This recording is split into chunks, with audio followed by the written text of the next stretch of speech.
శాసనం ద్వారా నిర్మితమైన భారత రాజ్యాంగం పట్ల నిజమైన విశ్వాసం, విధేయత చూపుతానని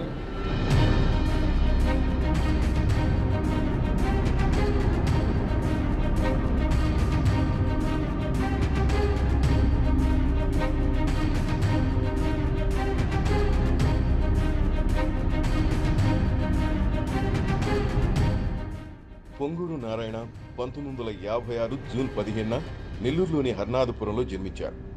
ఎంఎస్సీ అనంతరం పీహెచ్డీ చేశారు. 1979లో తిరుపతిలోని శ్రీ వెంకటేశ్వర విశ్వవిద్యాలయంలో పీజీ పూర్తి చేశారు.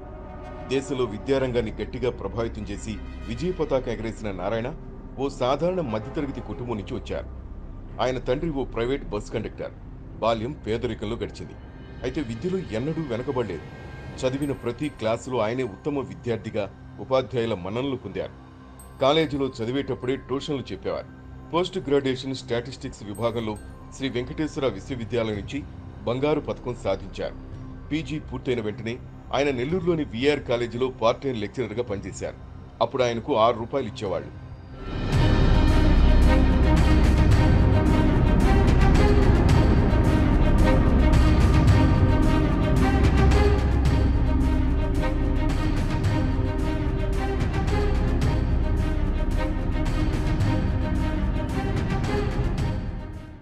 ఎంచుకున్న రంగంలో అత్యున్నత శిఖరాలు అందుకోవాలన్న దీక్షతో ప్రతి అడుగు ముందుకు వేసి నారాయణ కొత్తగా ఏదైనా చేయాలని తలపోశారు.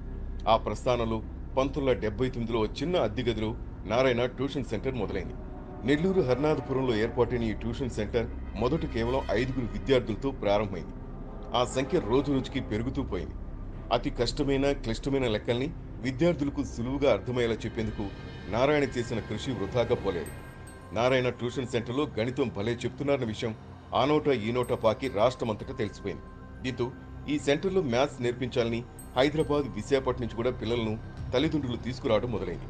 దీంతో గణితంతో పాటు ఇతర సబ్జెక్ట్స్ కూడా బోధించే ఉపాధ్యాయులు కూడా తన బృందంలో చేర్చుకున్నారు.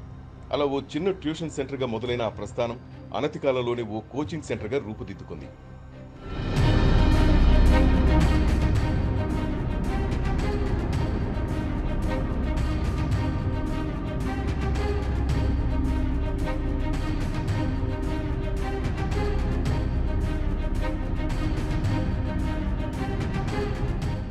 నారాయణ ప్రణాళిక, చిత్తశుద్ధి, కృషితో పాటు బోధన రంగంలో ఎంచుకున్న వినూత్న పద్ధతులు అద్భుత ఫలితాలిచ్చాయి. దీంతో నారాయణ రెసిడెన్షియల్ కళాశాలను స్థాపించి అనూహ్య విజయాలను సొంతం చేసుకున్నారు. నారాయణలో చదువుకున్న విద్యార్థులు పోటీ పరీక్షలు ఉత్తమ ర్యాంకులు సాధించడం మొదలైంది. ఇంజనీరింగ్ విభాగంలో అయితే నారాయణకు పోటీ లేకుండా పోయింది.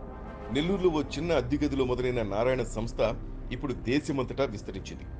ఓ ప్రతిష్టాత్మకమైన విద్యా సంస్థగా ఆవిర్భవించింది. దాదాపు 14 రాష్ట్రాల్లో 4 లక్షల మందికి పైగా విద్యార్థులు, 40,000 మంది సిబ్బందితో విద్యా ప్రస్థానం సాగిస్తోంది.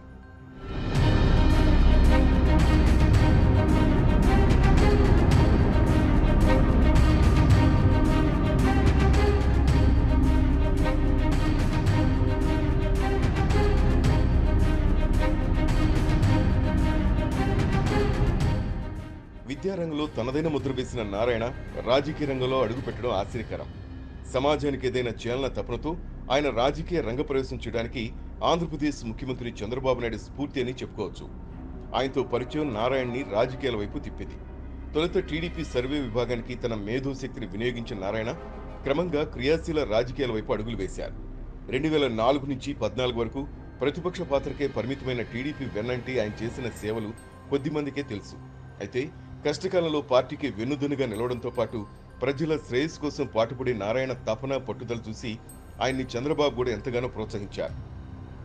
2014 ఎన్నికల్లో టీడీపీ ఆంధ్రప్రదేశ్లో అధికారంలోకి రావడంతో చంద్రబాబు డాక్టర్ నారాయణకు మంత్రివర్గంలో స్థానం కల్పించారు. కొత్త రాష్ట్ర అభివృద్ధి ప్రణాళికలు రూపొందించడంలో కూడా నారాయణకు భాగస్వామ్యం కల్పించారు. ఆంధ్రప్రదేశ్ మున్సిపల్, పట్టణాభివృద్ధి శాఖలతో పాటు నూతన రాజధాని అమరావతి నిర్మాణంలోనూ నారాయణ కీలక పాత్ర పోషించారు. ఎన్నికల అఫిడవిట్లో 477 కోట్ల ఆదాయాన్ని చూపించిన మంత్రి నారాయణ భారతదేశంలోనే అత్యంత సంపన్నమైన మంత్రిగా నిలిచారు. 2019లో ప్రత్యక్ష ఎన్నికల్లో పోటీ చేసిన నారాయణ ఓటమి పాలయ్యారు.